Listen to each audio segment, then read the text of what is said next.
build using Punnett square by me. So here you have like the Punnett square example. So X is female and I have it here, you can see it. Y is male. So I did here like the Punnett square, and two X's make a female and an XY makes a male, so the chance is 50-50. And here you have a picture right over here, you can see it. I can see. Oh, that's done. Yes? Explain your picture. So it's basically the same as the Punnett square.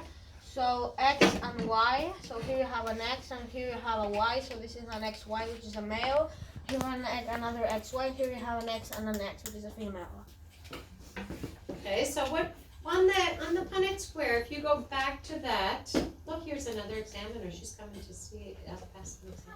Yes. So if you explain your Punnett square, what side was the female, the mother? This one. Okay, so mother's code has to be X and X. Okay, and you know that the top line is dad. Yeah. Okay, so males have to carry the code XY. So how do you know that the percentage is 50-50?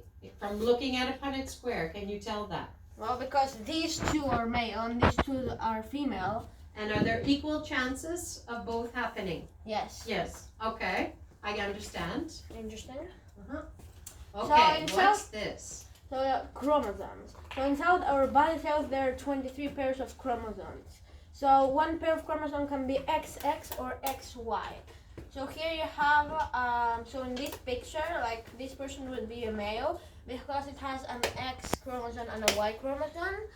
And so it can be like in a human body you can have an XY, which would be a male, or an XX, which would be a female. Did you know that? Did you know that it was the 23rd pair that determines whether you're male or female? No. That's pretty funky, isn't it? Now look at the size of the chromosomes. This is the thing that I find pretty amazing. What's the difference there, Mickey? The male chromosome is like smaller. Yeah, so it does. So if you think about genes, right? And we think genes are sections of the chromosome. Can you think about what happens with dominance and recessive if you look at the male? Can I say it? What do you think? Yeah, say it. Tell the kids. Okay, so like in this part, like the part that's not here in the male, for example, if you have like in this chromosome, if you have like color blindness, there's like here, there's nothing that can stop it. So that kid is going to be colorblind. Yeah. So even if the mother is just a carrier of color blindness, it's called a sex-linked trait. They're on the sex chromosomes. You can see that the mother's DNA has that particular gene, the father doesn't. So whatever the mother has, the child will have it. Nothing can be dominant over the mother's X. So we see more boys who have color blindness than girls, because the mothers might not be colorblind, but they're carrying it. Exactly. And they pass it to their little boys, and their little boys don't have anything to dominate over it. So that's why we see colorblindness in boys more than we see it in girls. The mothers don't even know that they are carriers, right? They're not colorblind. They have two X's and they have a dominant trait for regular vision. Yes. Okay, and so 23 pairs, and your 23rd pair is either XX or XY. Is there another slide? Yes, there is. Okay, what's this one? So here there's a picture that you can see. So here are all the chromosomes, and here you have the X chromosome and the Y chromosome. And so if it's like a female, then the X chromosome is going to go with the sperm. Is going to go with this egg, which is an XX, and it's going to the sperm can go with this one, which is another XX. So I have two females. And the Y can go here, which is a male, and the Y can go here too, which is another male. So this is another way to communicate Punnett square. You get it? Yeah. So on the Punnett square, usually we put them in the squares and we put each of the options on the side of the square. But this is a neat little way because you can see that in the male, he's carrying XY. His sperm gets one of them. You get that idea? Yes. So remember when Christian taught about meiosis? Yes. And he said, you're going to have the splitting twice. And the male, in this case, can give an X or the Y. So really, your father determined whether you were male or female. Your father's the one who has that decision, isn't he? Not a decision. It's just luck of the draw. Next. Okay? Next.